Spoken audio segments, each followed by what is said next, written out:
हमारी अल्लाह ताला के फजल करम से जो प्रिपेयर्डनेस है প্রতিরক্ষার দিক থেকে আমরা পুরোপুরি প্রস্তুত। কেউ যদি কোনো পদক্ষেপ নেয়ার দুঃসাহস দেখায় তাহলে মনে রাখতে হবে আগেও তারা এমন প্রচেষ্টা করে ব্যর্থ হয়েছে, এবারও যদি করে ফল হবে আরো ভয়াবহ।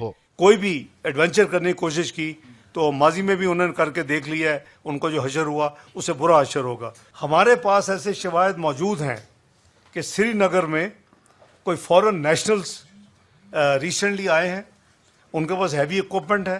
আমাদের কাছে প্রমাণ রয়েছে সম্প্রতি কিছু বিদেশি নাগরিক শ্রীনগরে এসেছে, তাদের সঙ্গে ভারী অস্ত্র রয়েছে।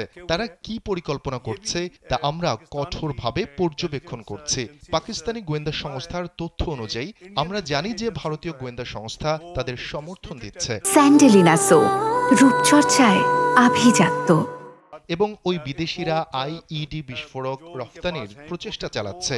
আপনি নিশ্চয়ই বুঝতে পারছেন তারা কোথায় রফতানি করতে চাইছে। এমন পরিস্থিতিতে পাকিস্তানের সশস্ত্র বাহিনী যে কোনো চ্যালেঞ্জ মোকাবেলায় সম্পূর্ণ প্রস্তুত।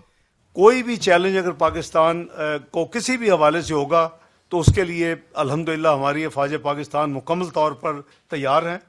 लो इंटेंसिटी जंग जो है हिंदुस्तान ভারত ইতিমধ্যেই আমাদের বিরুদ্ধে সন্ত্রাসীদের মাধ্যমে একটি নিম্ন স্তরের যুদ্ধ চালিয়ে যাচ্ছে।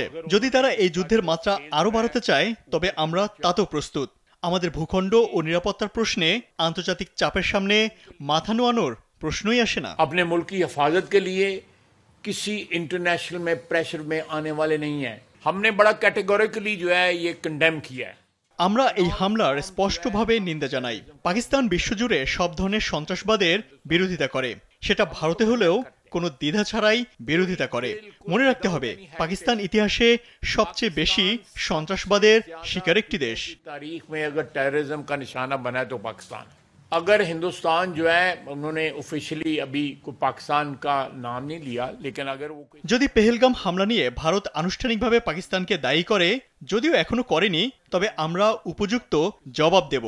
এতে ভারতের বা আন্তর্জাতিক সম্প্রদায়ের কোনো সন্দেহ থাকা উচিত নয়। तो हम उसका भरपूर जवाब देंगे। किसी को शक नहीं होना चाहिए, ना हिंदुस्तान को शक होना चाहिए, ना बैनुल अक़वामी जो बरादरी है उसमें किसी को शक नहीं होना।